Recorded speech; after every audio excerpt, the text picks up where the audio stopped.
Hey, what's happening, gamers? It's Kwing here, and I literally just woke up, watched the teaser for Batman vs Superman, and I'm talking to you through my webcam, so if this is a little bit different, yeah. Um, I don't hate the trailer. I wasn't really moved by it, and I definitely get the, Dark Knight Returns vibe down to the armor that, of course, Batman is wearing, and that line, well, Major Boss, and pretty cool. It's just kind of like, all right, they're literally going to fight, and things are going to get messy. Now, Superman, not being a Batman fanboy or anything like that, Supes, especially if we're going pre-52 or if we're going whatever. I mean, the guy, he's super OP. I don't see any kryptonite, any magic that Batman's using, so if they're going to, knock down Superman a little bit compared to what we saw what he could do in Man of Steel, Batman's going to get hurt. The line, very cool. Do you bleed? You will. That's very Frank Miller-ish. But I'm curious to see how that fight's going to play out. But most of the times, aside from Injustice, Batman, when he's gone up against Superman, it hasn't really gone very well. I remember in a Death in the Family where Batman actually punched Superman's jaw after Robin was killed. And, of course, Joker was getting protection from the Arab nations. Batman took out his frustration on Superman's face, and he broke his hand. It was funny, and, he didn't act like he was in pain or anything like that, but Superman x-rayed his hand, and he's like, you have broken bones in your hand, and Batman's like, shut up. And he's like, you feel better? It's like, no. So, I mean, yeah. In the New 52, Batman fought Superman for a minute or so when he and Hal Jordan were going after him during the Darkseid invasion before he came and things like that. And Batman was only trying to talk with Superman and be like, whoa, we should probably work together with this guy. And Hal Jordan was, going after Supes and things like that. So there was a comic in the New 52 where Batman fought Superman after he was jacked up on Titan or Venom or whatever. I forget what Bane has in the New 52. And that fight didn't last long either. So I mean, unless they're going with the animated series approach where, that's my favorite Batman. And yeah, he did kind of mess with Superman, found out his secret identity, judo flipped him, did fun stuff, has kryptonite. And Superman knows that that's the only guy who can really take him down in the Timverse. So, I mean, we'll see. But honestly, watching the trailer just now, I mean, I'm literally, I could not sleep. Taxes were rough. And I've been working on, Spider-Man stuff because that's what I'm doing on my LP channel. But the trailer really didn't move me, to be honest. I mean, it's not terrible, but it felt like Sin City a little bit. I mean, it's very devoid of color. It's a dark, dark film. This is not your typical Batman film. This is like Man of Steel, except they forgot to pay their color bill or something. It's just very edgy, I guess I would put it.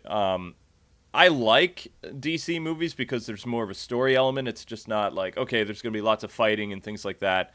And I like the aspect that Lex Luthor is playing on the masses. And he's telling people, is this man a god? Is this a man that we should bow down to? Or is this a man we should overthrow? Because, what is he capable of? And it's very Frank Miller-ish because you have the media playing a big role in the film. Like, you could hear all the different people talking about things, the different television programs, and that was a big thing that Frank Miller had in his books, where the media was actually another character in the whole Dark Knight Returns and things like that. So, I mean, they're really going to play to the public's fears. How the other Justice League is really going to play a role in it, they didn't show them. They showed Batman, they showed Superman, and they showed them getting ready to throw down. What we did see is Bruce has been probably out of action for a little bit. He is just kind of staring at his suit like, I need to do this. Nobody else can stand up against this guy. We don't really know what his motivation is to come out of Gotham to go and fight this guy, or if he fights him in Gotham. I mean, Metropolis did not look like the same city at all. I would say that most of that stuff that we saw was Gotham. It's very, very dark. It felt like kind of an animated series approach, except no red sky, So I would say that most of the film probably takes place in Gotham. I didn't zoom in on the shaky cam to see whether or not the police car said GCPD or not when Superman's lifting it up. So we'll have to wait for a full trailer. But as far as teasers go, I don't think it really hit its mark. I don't think, especially with the Star Wars trailer that just came out, it's not that the Star Wars trailer was amazing, but you could kind of understand what's going on a little bit. There's, Luke telling people about the Force, and then it goes and shows either Han Solo or Luke's kid, this girl, and they show different stormtroopers. The Empire's coming back. I mean, you get the gist of what's going on. Batman, Superman, it's kind of like you don't really understand why these two characters are going up against one another other than just public fear. And I don't know if that's really enough to throw down or not. What I find interesting, though, is if you've read the Frank Miller books, the approach is different. Superman, instead of being the guy that goes after Batman because the government tells him to, Batman goes after Superman because the government or Lex or somebody else is telling him to. And that's a total contrast to the whole Frank Miller books, because Batman is the guy who's paranoid of the government and Superman is the puppet. So it looks like they've kind of switched roles a little bit. And, but I think the film will be decent. I think we should hold off a lot of judgment until we see a full trailer. Believe it or not, I did not like the Dark Knight teaser. I was just kind of like, okay, don't really get what's going on. It wasn't until that they did that whole bank heist thing at IMAX, they did that short little movie, and it was like, okay, Dark Knight's going to be pretty cool. And even Dark Knight Rises teaser was terrible. Batman Begins was okay, the teaser. It was like, okay, this is something new. I didn't even know it was a Batman film the first time I saw it. And then you saw the cowl open up in there, and it was just kind of like, whoa, what is this? That was exciting. I mean, I filmed my reaction to watching some of the trailer. Maybe I'll put it in this video or not, but But anyway, I did want to address a rumor that I wanted to bring to your attention. It has to do with Jason Todd, aka the Red Hood, and Robin 2. We see that in the Batcave, Batman has like this very solemn look. He's very worn out.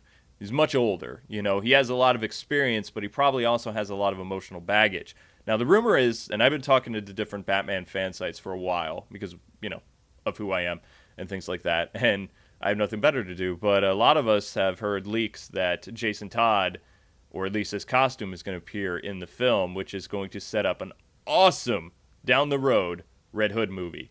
And if they do this, then DC is definitely going for the more darker, mature, older stories where Marvel is doing this massive superhero throwdown type thing, And that's fine. I mean, Marvel and DC are completely different entities. But I have to say that so far, I kind of like the dark approach, but the trailer didn't sell me yet. The 20-second teaser where they're just showing the costumes and that these two are going to duke it out, that got me a little bit more excited than what I saw this morning. But then again, I just woke up.